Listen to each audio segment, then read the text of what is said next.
dès leur arrivée au pouvoir, le CNRD a créé la Cour de répression des infractions économiques et financières. Sauf que bon nombre de citoyens aujourd'hui critiquent cette Cour. Il y a certains même qui vont jusqu'à mettre en cause sa légalité.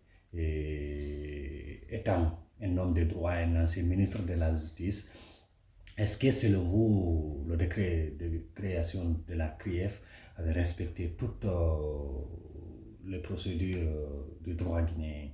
Vous savez, les affaires qui sont portées devant la CRIEF auraient pu être portées devant les juridictions ordinaires. C'est-à-dire qu'on n'a pas besoin de créer une cour d'exception, parce que la CRIEF, c'est une cour d'exception qui a été créée. On dit à partir de tel montant et autres là, eh bien, vous allez devant la CRIEF. Mais cela pouvait être créé, géré par les autres tribunaux aussi. C'est-à-dire qu'il n'était pas une nécessité absolue de mettre en place cette CRIEF. Puisque la justice avait la compétence de trancher toutes les affaires de corruption et autres là. La justice pouvait trancher. Bon. Mais vous savez, dès qu'on crée une procédure exceptionnelle, parce que la CRIEF, c'est un tribunal d'exception par rapport à la justice, au tribunal ordinaire qui existe. Et on a dit, voilà, ils ont précisé quels sont les gens qui peuvent aller devant la CRIEF. N'est-ce pas? Bon. Quels sont les montants qui peuvent être concernés par la CRIEF et tout. Mais tout ça aurait pu être jugé par les tribunaux. La preuve, ce sont les mensuels qui étaient dans ces tribunaux qu'on a pris, qu'on est venu mettre dans la CRIEF. Le problème est que ceux qu'on a amenés devant la CRIEF, eh bien, il y a quand même des trucs un peu politiques là-dedans. On a amené ça a l'air de donner parfois l'impression d'un règlement de compte avec ces personnes qu'on a arrêtées, qu'on juge, un jugement qui n'a pas de fin. Tout le temps, les gens sont là. Il y en a qui sont là depuis 2 ans bientôt, depuis que la CRIEF est là. Quand certaines décisions sont prises, elles sont remises en cause pour pouvoir garder les gens là en prison. Donc, ça donne l'impression, ça met mal à l'aise. Ça met mal à l'aise.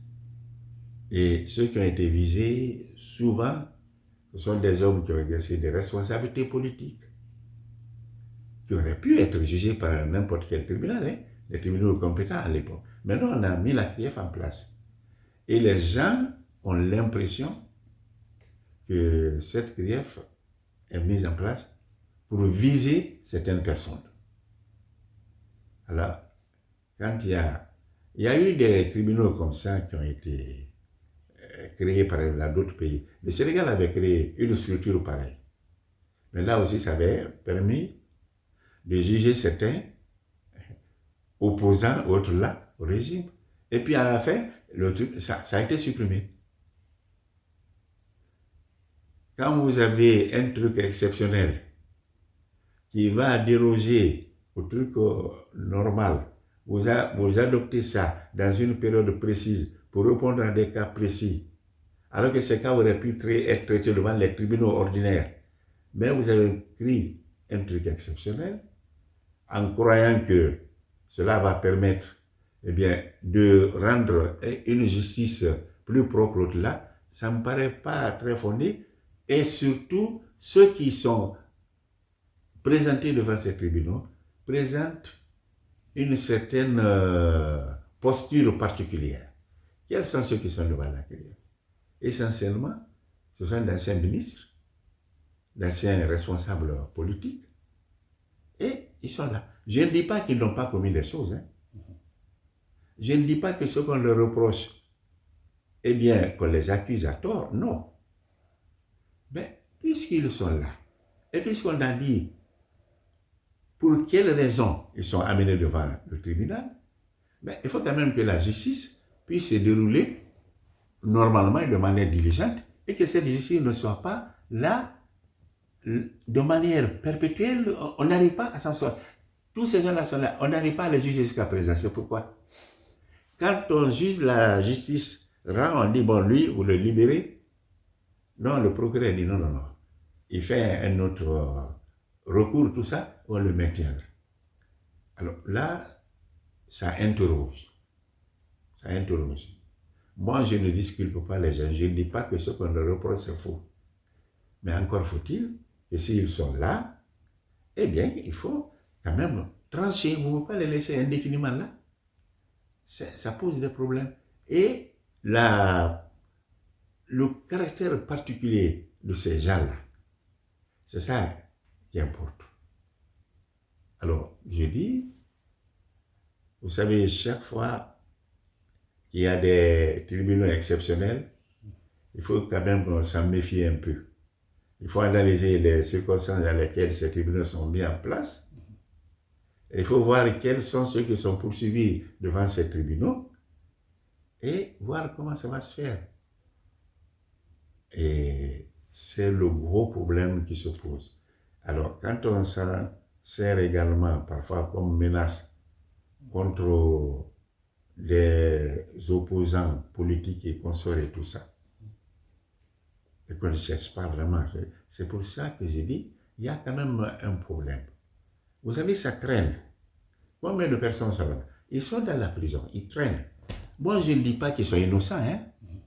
Je dis simplement, puisque ils sont censés avoir commis la chose et qu'on est censé avoir les preuves contre eux, mais on devrait les juger maintenant et dire, voilà, vous avez fait ça, voilà votre condamnation et tout ça. Mais ça ne peut pas traîner indéfiniment comme ça, c'est ça le problème. C'est pour ça que les gens peuvent sentir des arrière-pensées politiques dans l'affaire. Des gens qu'on veut éliminer du circuit politique parfois. On porte des accusations comme ça. C'est comme quand on parle, ça je prends ce cas précis, d'Erguimé contre Cellou. Mais Cellou n'a rien fait pour ce qui est d'Erguimé. Rien. C'est pas lui qui a vendu l'avion. Mais on persiste à agiter cet épouvantail contre lui. C'est pas lui qui a vendu l'avion. Les règles en la matière, c'est le ministre des Finances qui vendait les choses de l'État. Nous avons été membres du gouvernement, même un ministre, tu n'avais pas dans ton département à faire. C'est tout ce qui était des règles financières, c'était au ministère des Finances. Ça, j'ai dit sur ça parce que là, celui qui a acheté l'avion, Mamadou Sylla, il a dit lui-même que Cellou n'était pas concerné. Il a dit lui-même que Cellou avait même refusé qu'on le vende cet avion. Il l'a dit. Mais on persiste à garder cette affaire. Là, ce n'est pas normal. C'est une utilisation d'une affaire. Il n'a pas vendu. Il s'est même opposé. Mamadou Sylla a dit que c'est le président qui a convoqué Cellou, le président de l'avion, pour lui dire on va vendre l'avion là. Et Cellou n'était pas d'accord. Mais celui qui a acheté, c'est lui qui dit tout ça. Il dit qu'il n'était pas concerné.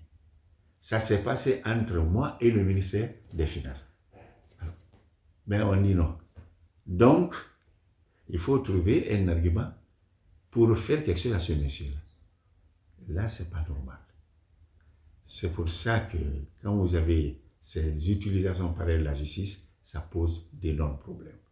Alors, je crois que la CRIEF, elle a intérêt à être à la hauteur des espoirs qui avaient été mis à sa création. Mais je ne suis pas convaincu que jusqu'à présent, elle ait démontré sa capacité à assumer ses espoirs.